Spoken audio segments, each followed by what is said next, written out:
बिस्मिल्लाहिर्रहमानिर्रहीम। खातून हज़रात, अख्तर अब्बास की तरफ से अस्सलाम वालेकुम। आज बहुत अहम सवाल है। एक लड़की ने किया और एक उसकी माँ ने किया। दोनों अलग अलग शहरों से हैं पर उसकी नौयत एक जैसी है। लड़की ने ये कहा कि मैं अपने हालात से, अपने घर से और अपनी ज़िंदगी से इस पूरे इलाके को छोड़ के कनाडा जा रही हूँ। और मैंने उससे पूछा कि क्यों जा रहे हो। उसने कहा कि मेरी एक साहब से दोस्ती हो गई है और he is in love with me और उसके लिए मैं ज़िंदगी में सबसे इम्पॉर्टेंट हूँ और मैंने अपने डॉक्यूमेंट्स पूरे तैयार कर लिए हैं, तो मैं किस रोज़ खामोशी से पाकिस्तान से निकल जाऊंगी। उसने मुझे जो वहाँ से चीज़ें भिजवानी थी वो भी भिजवा दी हैं। No, I am fully prepared और मैं यहाँ से चली जाऊंगी। मैंने यहाँ से जाने का पैसे का अरेंज भी कर लिया है, पर मेरे दिल में धड़कू सा लगा हुआ है क्या मुझे ये करना चाहिए या नहीं करना चाहिए।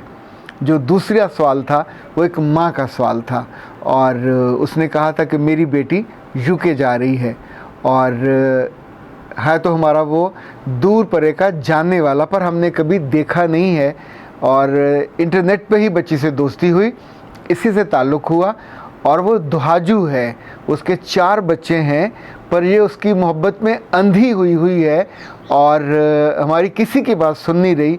अब बताइए हम क्या करें। खातिन हज़रात, इससे पहले कि इसका जवाब दूं, ये सवाल बहुत सी बच्चियों के बारे में और बहुत से बच्चों के बारे में है, पर 2 सवाल मेरे भी हैं।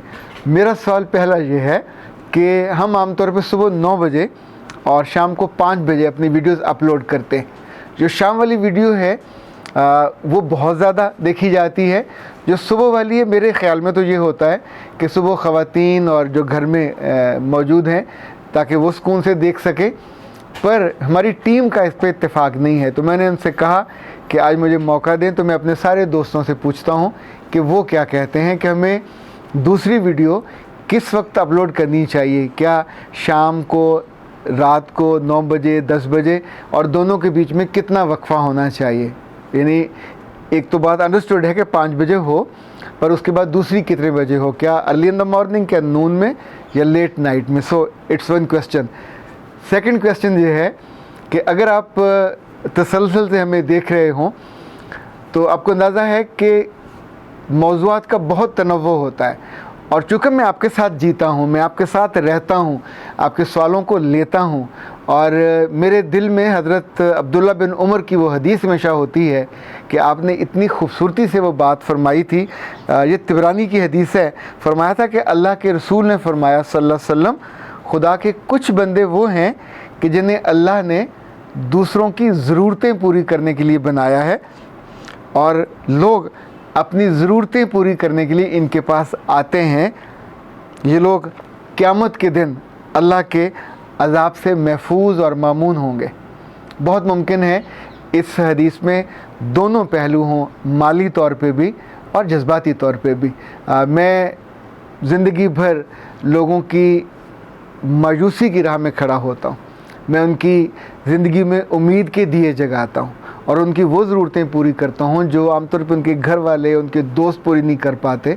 उनकी रहनुमाई का बायस बनता हूँ। तो मेरे दिल में पूरा यकीन है 110% कि इंशाअल्लाह मैं इस हदीस का मूजब हूँ और ये मेरे लिए ही है। और मुझ जैसे ऐसे हज़ारों लोग जो हर ज़माने में, हर सतह पे, हर मुल्क में, हर शहर में, अच्छा ये हज़ारों हों या लाखों हों, बख्शना अल्लाह ने है, मुझे नहीं बख्शना।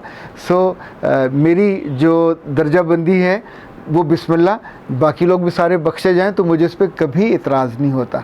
पर जब मैं आपसे बात कर रहा होता हूँ तो मेरे दिल में पक्का ये ख्याल होता है कि मैं आपके किसी न किसी मसले में कहीं ना कहीं स्पिरिचुअल, कहीं सोशल अपलिफ्टिंग के काम आऊँ। अच्छा ये बताइए कि जब कभी हमारी टीम कोई एक ऐसा लफ्ज़ या जुमला लिख देती है कि जिस पे आप भड़क उठते हैं, जब फड़क उठते हैं, बेश बार उस पर तबसरे आते हैं, मैं उसको मुस्कुराते हुए देखता हूँ और फिर अपनी टीम से पूछता हूँ कि ये जो इससे पहले इतने सारे, इतने उम्दा क्लिप्स आए, इनमें से किसी एक ने उसके बारे में तबसरा भी नहीं किया, देखा भी नहीं। यानी आम तौर पे ये हैरत वाली बात आपको लगेगी कि ऐसे भले लोग हमेशा वो मशकूक से क्लिप्स देखते हैं जिन पे ज़रा मुख्तलिफ़ अल्फाज अदा किए गए हों, फिर देखने के बाद, सुनने के बाद वो कभी उसका मैसेज नहीं लेंगे। हमेशा उस जुमले को पकड़ के भाग खड़े होंगे और वो सारा मज़ा किरकिरा हो जाएगा, उनके लिए भी, ज़ाहिर है दूसरे के लिए भी। सो बताइए इसका क्या करें कि जो बिल्कुल सादा और सिरात मुस्तकीम वाली क्लिप्स होते हैं उनको तो बहुत सारे लोग, आई डोंट नो, ये कहना तो नहीं चाहिए, पर उस पर स्किप कर जाते, और जहाँ उन्हें लगता है कि ये थोड़ा चुलबुला होगा या थोड़ा मसालेदार होगा तो उसको शौक़ से देखते हैं। उनके शौक़ की वजह से हर चीज़ वैसे नहीं बनाई जा सकती। जो मेरा दिल है, जो मेरा मन है, जो मुझे अपने रब को कहना है, मैं तो वो तो ज़रूर करता रहूँगा, पर सवाल तो है, इसका जवाब ज़रूर इस तरह दीजिएगा। ले जनाब ख़ातिन हज़रात, वो जो सवाल थे दोनों, उसमें से लड़की को मैंने एक डायग्राम बना के समझाया। ये डायग्राम मैं आपको भी दिखाना चाहता हूँ। यहाँ पे वो ख़ुद है, तो मैंने उससे कहा कि जब कोई लड़की मोहब्बत में होती है और वो लड़का भी उससे सच्ची मोहब्बत करता है, तो आम तौर पे उसको इस बॉक्स में, फैमिली के बॉक्स में रब्ता करना चाहिए, उसकी माँ से, उसके बाप से, बहन भाइयों से, कि I am in love with her और हम नई ज़िंदगी आगाज़ करना चाहते हैं। देखें, बरादरी कुछ और हो, आपका लेवल भी ना हो, पर जो वाहिद रास्ता है सही वो यही है कि आप फैमिली से रब्ता करेंगे। आप करो या आपकी माँ करे या बाप करे। अगर आप इसको बाईपास कर देते हो, क्रॉस कर दिया, तो अब आप यहाँ से साइड लाइन होके यहाँ पे आए और यहाँ पे आपने एक ज़ाइगोट बनाया जिसमें 1+1 है। ये 1+1 पाकिस्तान में हो, ये 1+1 कनाडा में हो, ये 1+1 न्यूयॉर्क में हो या यूके में हो, चंद हफ्तों के बाद जिस्म की चाशनी ख़त्म हो जाती है। चंद हफ्तों के बाद वो जो अट्रैक्शन होती थी दूरी की, वो ख़त्म होने के बाद वो मोहब्बत कहीं मर जाती है। अगर वो कहीं परफ्यूम की तरह है तो उड़ जाती है, और उसके बाद रह जाते हैं गिले शिकवे, अनसर्टेनिटी, फिर लड़ाइयाँ शुरू होती हैं।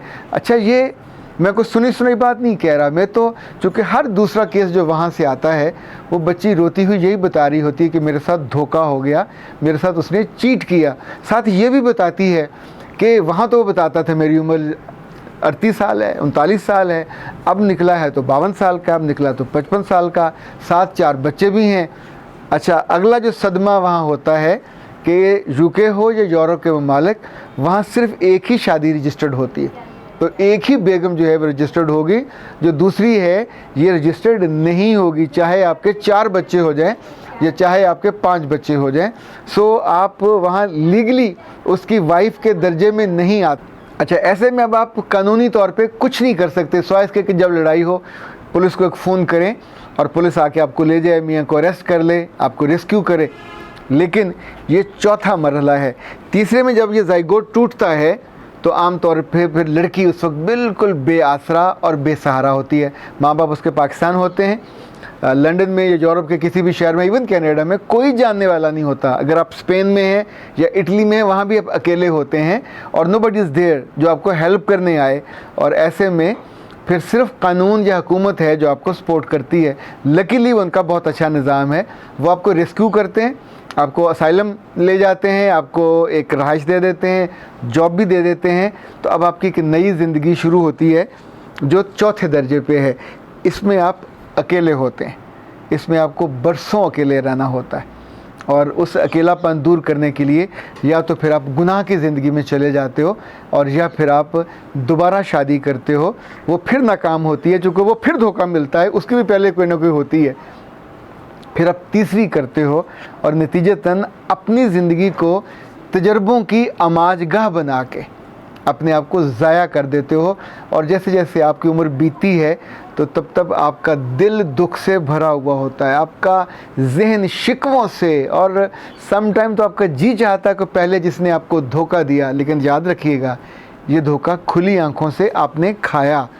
उसने दिया, ओके, ही इज़ गिल्टी, पर आपने तो खाया। इस बीच में आपने किसी से कंसल्ट नहीं किया।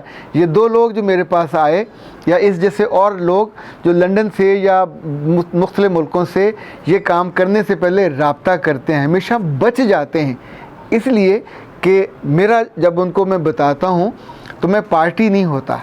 आप एक गैर जानबदार, यानी जैसे छत पे बैठा हुआ आदमी बता सकता है कि दाएं से आने वाले जब उधर जाके गिरते हैं छत के ऊपर से, तो मुंह के बल गिरते हैं और कितना नुकसान होता है, टांग टूटती है, बाजू टूटता है या दिल टूटता है। तो ऐसे में अभी हम उस बारे में तो बात ही नहीं कर रहे कि इनके इन फैसलों से इनके घर वालों पे जो बीती है, इनकी बहनों पे जो बीती है, वो कितनी अज़ियतनाक और तकलीफ़देह होती है। तो ए प्यारी लड़कियों जो पाकिस्तान के किसी भी छोटे और बड़े शहर में हो, ख़बरें पढ़ के या नेट पे मैसेजेस देख के जब बाहर वालों की मोहब्बत में मुब्तला होते हो, तो ये जान रखिएगा 100 में से 99 कोई मदूद चंद एक या आधा ऐसा दाना निकला है सो निकला है जो आपकी कदर करे और आपको संभाल के रखे।